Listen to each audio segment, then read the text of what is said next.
Breakfast Business with Enterprise Ireland on Newstalk. So today's the big day when we find out which European city will host the prestigious new anti-money laundering agency. Whoever gets it will doubtless attract a whole ecosystem of financial, legal and lobbying experts buzzing around the new honeypot. Dublin is one of the favourites, but is up against major bids from Madrid, Paris, Rome and Frankfurt. Ireland set out its stall before MEPs in Brussels last month, and sitting beside the Finance Minister Michael McGrath was Junior Minister Jennifer Carroll MacNeill, who is specifically responsible for financial services. Good morning, Minister. Good morning. Today's a big day. Are you nervous? A little bit. We've put a lot of work into making the best case for Dublin, and as you've just said, Dublin is by far the leading small country in this. We're up against some very big beasts, big powerful countries in Europe, particularly France and Germany, who both very seriously want this agency. But we've made a strong, really solid case for Dublin and its financial services landscape right around Europe. I have been to so many different capitals to meet with finance ministers, with senior officials, to tell the story about Ireland, to tell the story about the strength of its financial services landscape, the strength of our law enforcement landscape, and to make the case for Dublin being the right place for this. Geographic balance is really important in this decision, and we have been making the case that there is over-concentration of EU institutions in France, Belgium, Germany. You know, historically, that's where they've all gone.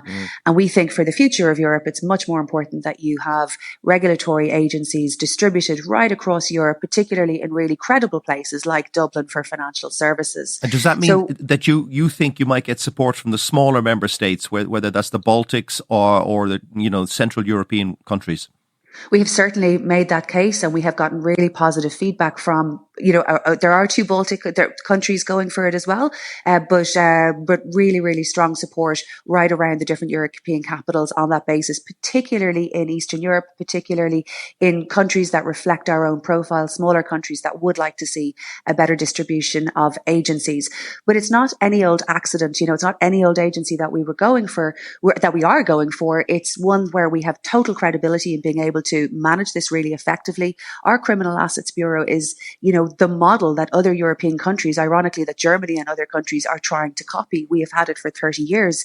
We have had, been fighting terrorist financing and money laundering for 50 years. We have law enforcement mechanisms that other European countries have copied. And, this is a law enforcement institution. It is grounded in financial services, no doubt, but it's about stopping criminals getting access to the profit of prostitution, the profit of drugs, the profit of human trafficking. It's about making streets safer in a different way, about arresting criminals from ever getting the profits from their activities in the first instance.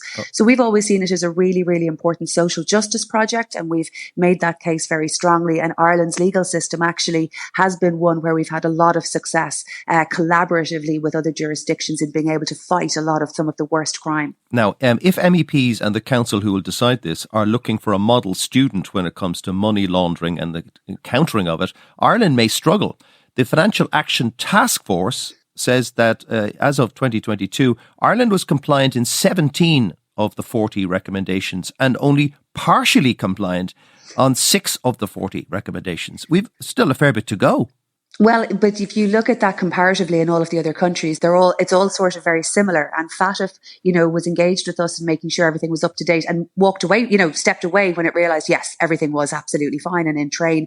And we have our next review now in a couple of years. So, we actually are very strong. We have had 2 of our Irish people involved as FATF assessors from our An Garda Síochána for many years, who've been absolutely at the front of FATF. Indeed, when one of them retired there recently, it was actually a note on the agenda.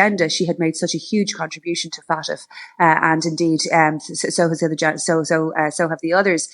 So we have always been at the centre of FATF and building FATF, and of course, FATF is the leading organisation for anti-money laundering, for tackling this, and Ireland has always been at the front of that. But it's important that everybody goes through periodic reviews. But you'll find, if you look across the countries, that there are difficulties everywhere, and everyone is trying to get to the top standard all the time. So we're comfortable with where we are, as FATF is comfortable with where we are. Okay, I'll just quote you from the report. It is 2 years old, so it's slightly out of date. Fit and proper requirements, however, lack explicit measures in Ireland to prevent criminals or their associates from holding or being the beneficial owner of a significant or controlling interest. That sounds worrying, doesn't it? With their, as I said, FATF has worked with us to make sure everything is okay. And there's quite a lot of interest in beneficial ownership in Ireland because obviously it's a common law jurisdiction. It's not a concept that translates more internationally into civil law systems. And so we are constantly within the anti-money laundering work having to make a particular case for the common law system and what that means in terms of beneficial ownership. But I assure you, and we made this case throughout the hearings, which I know you took an interest in, that FATF has worked with us and that has, moved away, said, okay, things are fine now. We'll see you for your next review. So we're comfortable with where we are on those different things. But it is a constant challenge. And that's why this money laundering authority is so important. Criminals find new ways all the time of moving their money around, whether it's through financial services or whether it's through other entities like golf clubs or funeral homes. This is about making criminal money clean. And we are constantly in that competition.